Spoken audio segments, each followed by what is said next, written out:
Hey everyone. Today, my team and I are going to be talking about a short story by Edgar Allan Poe that not many people know it exists, The Gold Bug. Poe entered the story in a writing competition held by local newspaper back in 1843, which won him $100, the most he was ever paid for any of his writings, believe it or not.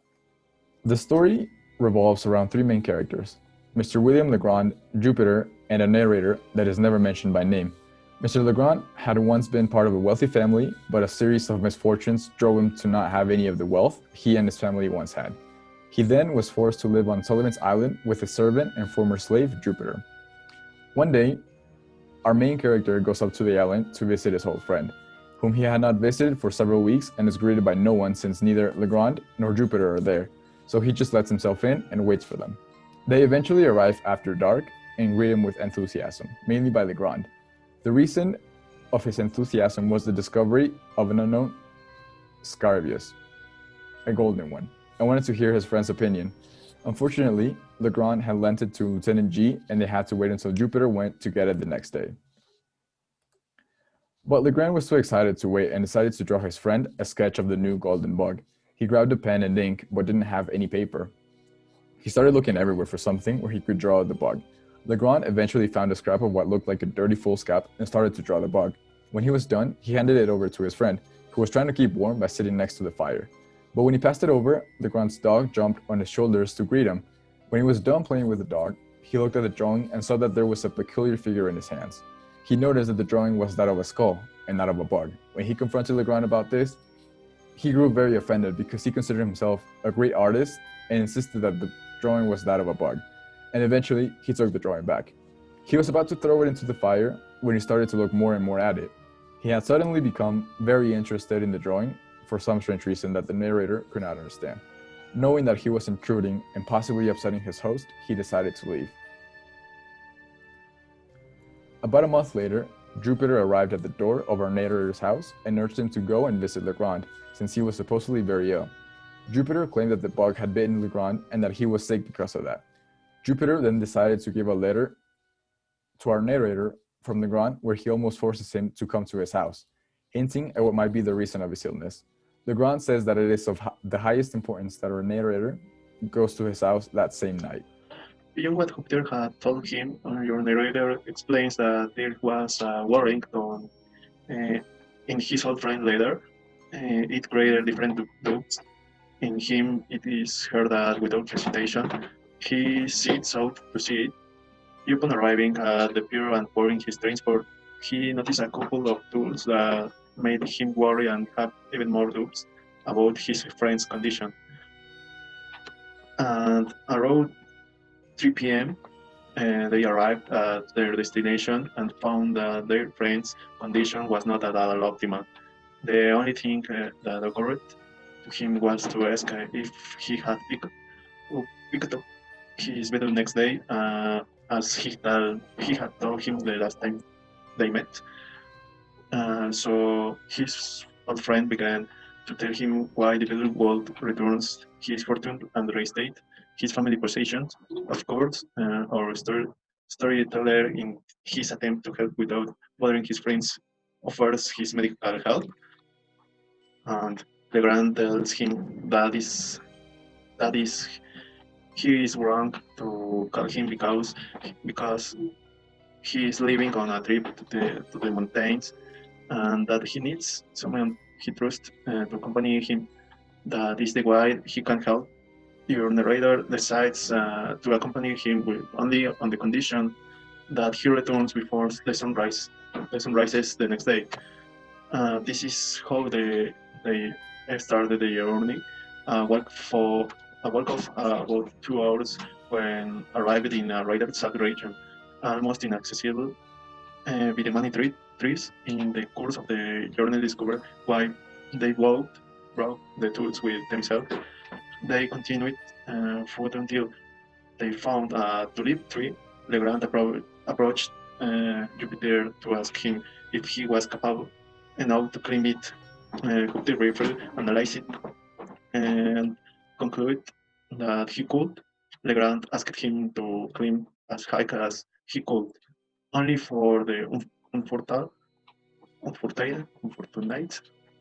Jupiter, he would have to clean it with the fiddle.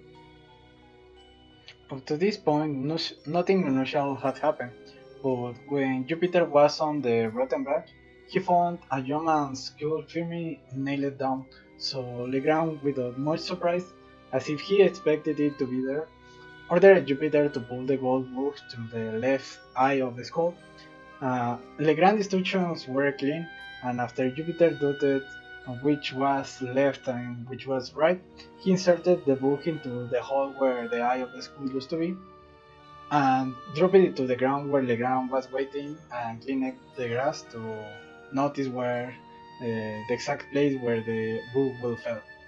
And later he placed a stake in the exact place where the book fell, and after that he tied a rope to the tree and to the stick and untied it up to 50 feet away, where he started to dig a hole, but unfortunately he didn't find anything in that hole, and when the night came he had to leave the place. When he went back home, he kept wondering what happened, because he was sure he was right, so he questioned Jupiter about which one was left and which was right.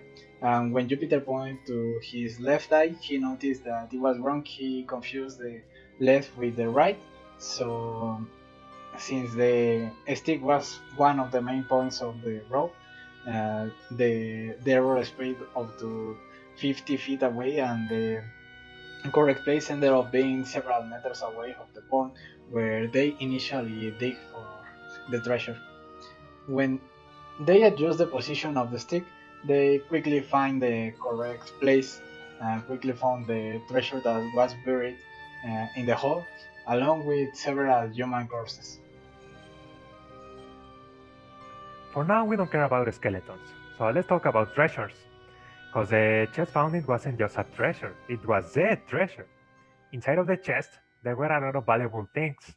In coin, there was rather more than $450,000. There were a lot of diamonds, and none of them small. There were rubies of remarkable brilliance, emeralds, and 21 sapphires. So the question here is, how did Legrand find out the location of the treasure? Well, let's go in parts. When he drew what was supposed to be a bug, he realized that he wasn't drawing on a piece of paper. He was actually drawing on a piece of very thin parchment. And on second thought, the drawing could be a skull. How's that even possible? When he caught the gold bug, he used a piece of parchment that he found half buried in sand. After that, he kept that piece of parchment in his pocket.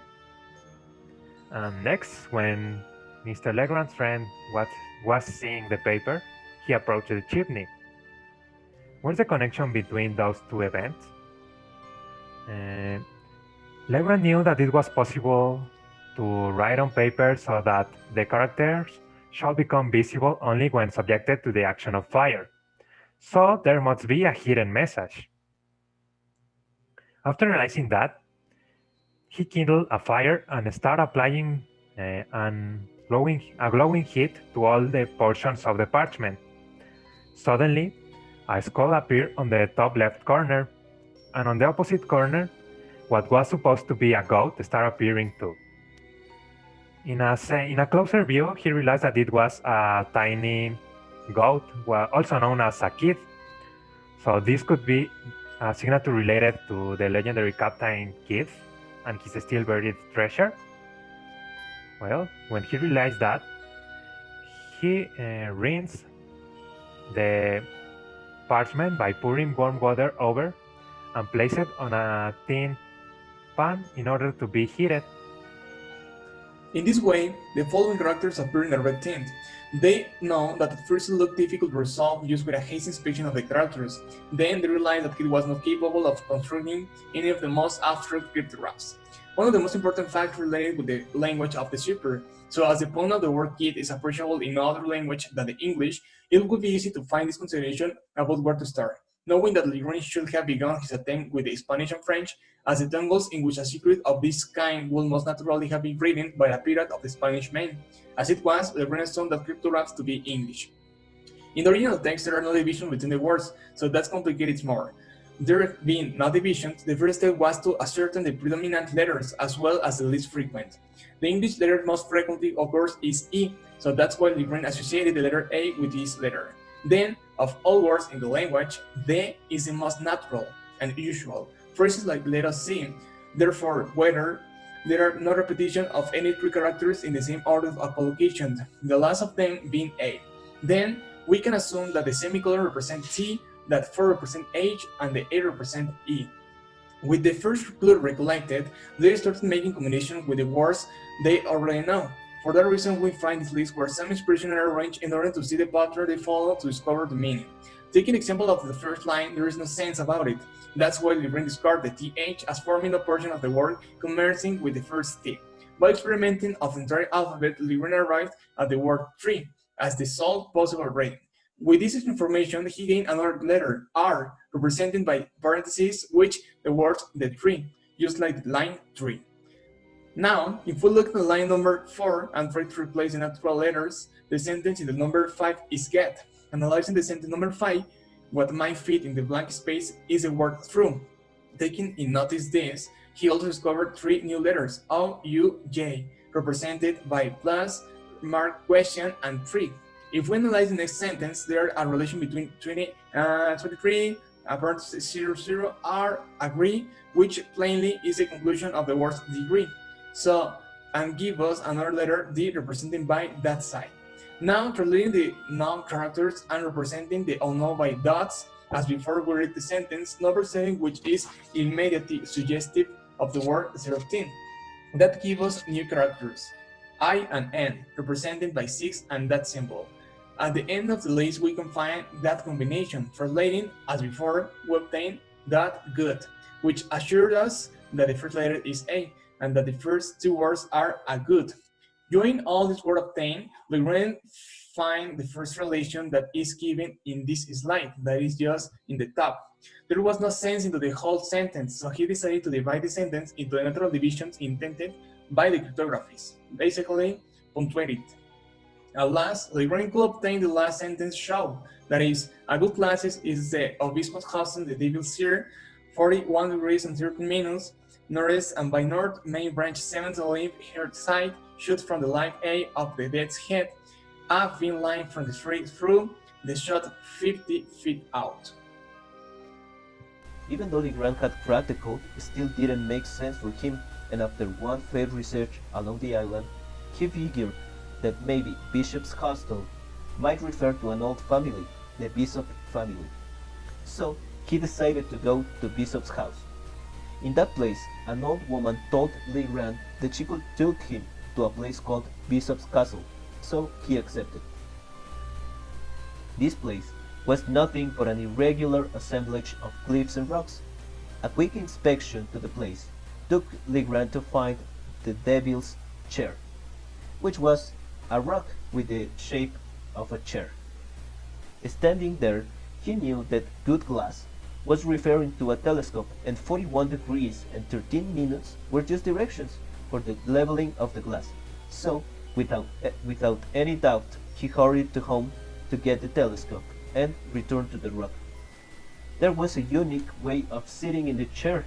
In the position, Legrand pointed the telescope to the direction established in the code. A circular rift in the foliage of a large tree captured his attention. In the center of this rift, a white spot was clearly visible. Legrand adjusted the focus of the telescope and looked again. That white spot was a human skull. At this point, Legrand had solved the enigma, but I still didn't know what the book had to do with this. Turns out, Legrand was a bit upset because of my suspicions touching his sanity. So he decided to fool me by adding a little of mystification to the whole matter. The final question was, what were doing the skeletons in the hole? Well, it seems there's only one plausible explanation.